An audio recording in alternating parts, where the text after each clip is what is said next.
What's up, everyone? Tera Roberts here with 4 for 4, and today we are talking about 10 players that we are sick of drafting in fantasy football. You know the ones I'm talking about.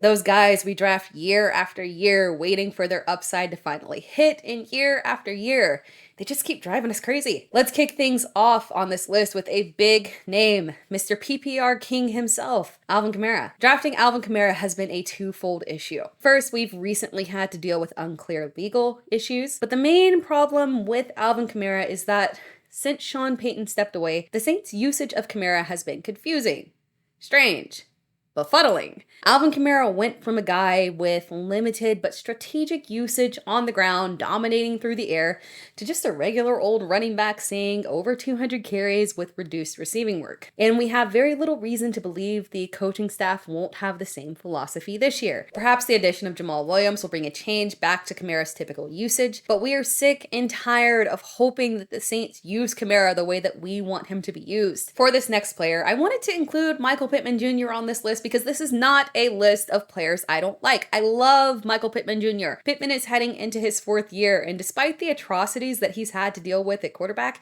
he has finished as an overall top 20 receiver for the past 2 years. But it has been a rough road of inconsistency, unreliability, and underachieving. I hope that this is the year that an Indianapolis quarterback can finally take advantage of Pittman's talent. The upside is there. The talent is there. The quarterback is never there. I am tired. I am sick and tired of drafting Michael Pittman Jr. This one is low-hanging fruit, but we're all done drafting Michael Thomas, right? Right? Well, apparently not, because his ADP is wide receiver 39. I get it. He was wide receiver 9 in average points per game in PPR last year. Unfortunately, that doesn't really qualify for anything since it was over the course of 3 games. Michael Thomas was wide receiver 1 in 2019, and ever since then, we have been elusively chasing that mythical greatness. At his ADP, he seems like a bargain, but it's not much of a bargain when we have zero faith that he will play even half of the season. For this next player, you might be asking, how can I be sick of drafting a player that has been in the NFL for just 2 years? I don't know. But I do know that I am sick of it. Kadarius Toney has played in just 19 games through his first 2 seasons, and while we could excuse a couple of injuries, it hasn't just been injuries. It's been drama, from real injuries to questionable injuries, to complaints around effort and motivation, to ill-timed tweets, to a mid-season trade, and still getting injured again after said trade. It's just exhausting even listing it out. Yeah, say that again. But we keep drafting him because he is a first-round pick that has shown extreme upside. A healthy Kadarius Toney that sees the majority of snaps will in fact yield big results. Toney has to be the toughest case of players we are sick of drafting. I've got another player that I wish could achieve greatness. I went into the 2022 season a full-on Swiftie.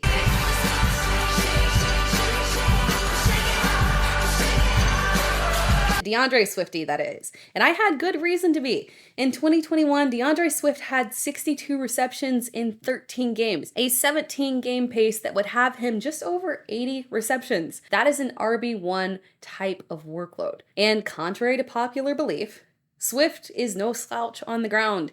He averaged 5.47 yards per carry last year. Unfortunately, it was just on 99 attempts. A lot of that had to do with an abysmal snap count. He had 9 games with under 50% snap count, and if you up that to 60, it's every single game other than the first game of the season. Swift has dealt with constant injuries and struggles to play through them, and that just means he never really is utilized to his true potential. At an ADP of RB23, it's hard to pass him up.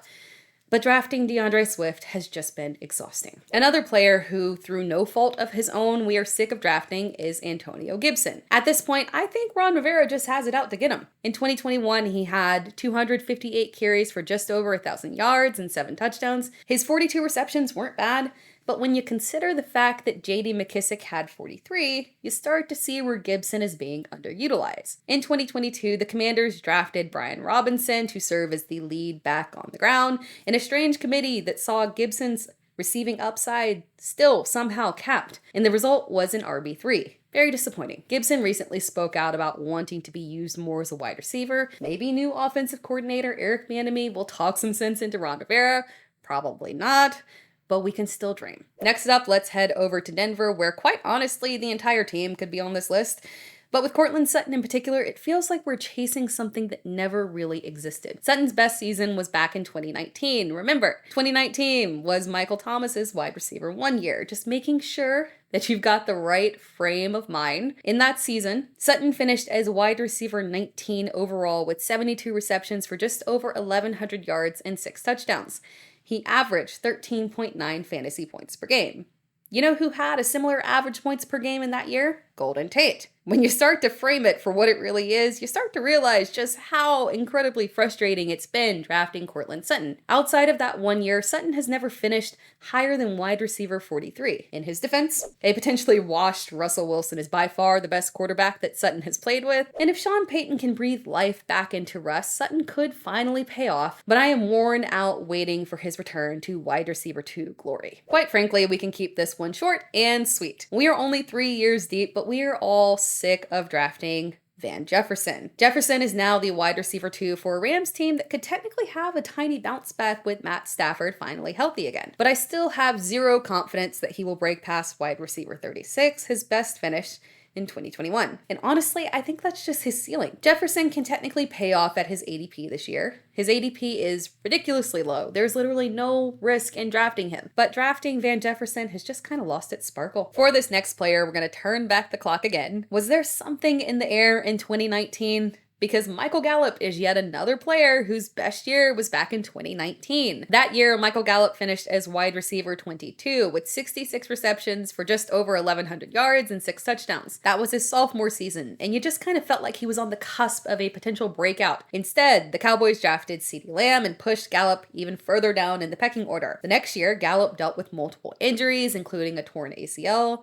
And then in 2022, with Cooper traded, Gallup stepped back into the wide receiver 2 role, but because he was less than a year removed from his torn ACL, Gallup just never looked healthy or good. But now it's 2023 and Gallup is finally healthy. Unfortunately, he's back to being wide receiver 3 after the Cowboys traded for Brandon Cooks.